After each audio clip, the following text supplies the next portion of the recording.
Middleton has teased that he will stand for London Mayor for Nigel Farage's reform in a social media post where he pledged to come back and serve again. The Special Boat Service veteran has claimed Britain was rotting to its core and outlined his wish to run with a promise to cleanse the capital of crime. In today's video, we will watch Middleton's passionate speech on what he would do. But first, hit the like button and subscribe to the channel and join our fast-growing community. Middleton made the announcement on X, responding to a claim from the infamously provocative account Inevitable West that he was considering a run for mayor. He wrote, "My country is calling me once again. I've fought for it once before and I will come back and serve it again. Stand by, stand by." It follows an earlier reply where he promised, "I'll come back to the UK but switching TV for politics. There's a storm brewing and we all know that I love a storm." Have a watch of this video as Middleton talks about what he would do. This country that I fought for, that I've had the privilege of operating at the very highest level. I have seen a topographical view of how the country works. And the key thing is the safety behind it. Knife crime, gun crime. Wow. Talk about that second layer of security, which is the community, non-existent. What's happening on our streets right now? Violence. We are at a very, very important and crucial stage before it teeters into civil unrest, which we want to avoid at all costs. But it's coming. Identity gives us purpose, it gives us drive, it gives us ambition, it gives us a one-dimensional goal to work towards. Identity being key. What's British identity? British culture. What's British culture? British history. Why is that being eradicated? Why is that being trampled all over? Why aren't we allowed to be the umbrella culture of this country? Those values have worked for years, centuries and centuries to get us where we are today. The moment we lose our identity, guess what we lose? Our purpose, our focus, our direction. What happens when we don't have an identity? We get confused. Our military needs to be priority. Our military was once the best military in the world, and I still believe they're there right now. I do. The culture of our beloved country, the history that we fought for to be here today, which is hopefully... Yes, there you go. I will sort the military out myself. Don't worry about that. That World War I, World War II gave us our freedom, and we continue to do so. We must maintain the integrity of this country. What are your thoughts on Middleton, and would he be a good London mayor? Let me know in the comments. In some other news, Rachel Reeves faces mounting pressure to cancel her trip to China as Britain grapples with a market crisis that has pushed government borrowing costs to their highest level since the 2008 financial crash. The Chancellor is due to fly to Beijing this weekend amid growing alarm over plunging sterling and surging bond yields that threaten to wipe out her fiscal headroom. The pound tumbled to a 9-month low against the dollar on Wednesday as UK 10-year borrowing costs climbed above 4.8%. Both Conservative and Liberal Democrat MPs have demanded Reeves abandon the long-planned China visit to address the escalating financial turmoil at home. Reform UK MP Richard Tice warned Parliament, "We are heading towards, be under no illusion, a financial crisis." Economists warn the market turmoil could force the Chancellor into emergency tax rises or spending cuts, with her £9.9 billion fiscal headroom at risk of being completely erased. The yield on 30-year gilts surged to 5.36%, reaching its highest level since 1998. The FTSE 250 index dropped by 2% on Wednesday, its steepest one-day decline since last August.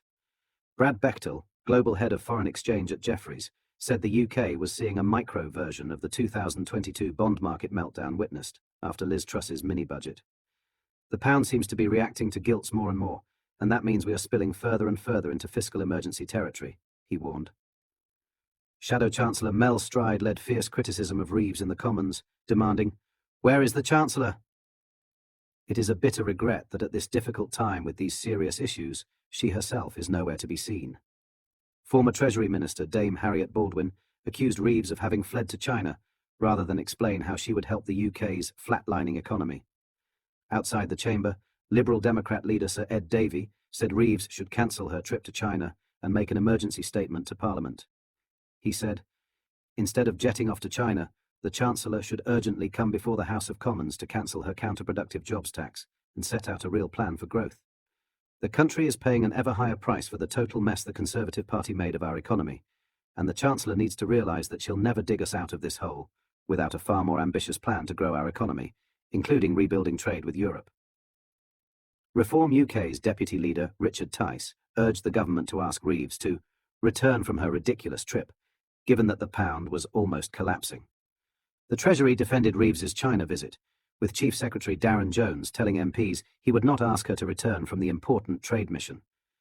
A Treasury spokesperson insisted, "No one should be under any doubt that meeting the fiscal rules is non-negotiable, and the government will have an iron grip on the public finances." They added that the Chancellor would leave no stone unturned in her determination to deliver economic growth and fight for working people. Jones argued that financial market movements are determined by a wide range of international and domestic factors, and that recent market shifts have been largely driven by data and global geopolitical events. The Treasury also dismissed speculation about fiscal headroom as pure speculation. Lastly, almost 4 in 5 car thefts across England and Wales have remained unsolved according to shocking new Home Office data. A staggering 24,837 vehicle theft cases remained unsolved in the quarter ending June 2024, representing 78.5% of all reported incidents. The figures, released this week, paint a concerning picture of law enforcement's ability to tackle vehicle crime across the nation. The data revealed thousands of victims are being left without justice as police forces struggle to solve car theft cases. The Metropolitan Police recorded the worst performance, with 90% of all reported car thefts going unsolved in London. Several other regions showed similar statistics, but the charging rate for car thefts remains alarmingly low, with just 2.8% of cases resulting in charges or summons across England and Wales. This represents fewer than 900 cases where suspects were charged during the quarter ending June 2024, the report stated. The figures suggest that out of 31,654 vehicle theft investigations concluded during this period, only 883 led to criminal charges. This data, compiled from Home Office statistics, indicates that the vast majority of car thieves are evading prosecution. The low prosecution rate stands in stark contrast to the high volume of reported thefts, leaving thousands of victims without resolution. Response times for police attending car thefts varied dramatically across different forces, according to the Freedom of Information requests. In Durham, victims waited an average of 23 hours and 54 minutes for an officer to arrive at the scene in 2023. However, Cleveland residents in Yorkshire faced nearly 13-hour average wait times. Liberal Democrat Home Affairs spokesperson Lisa Smart MP said, "Tens of thousands of victims across England and Wales are being left without the justice they deserve, with a staggeringly high number of car thefts going unsolved and thieves getting away scot-free." What are your thoughts on what we discussed in today's video? Let me know down in the comments section below.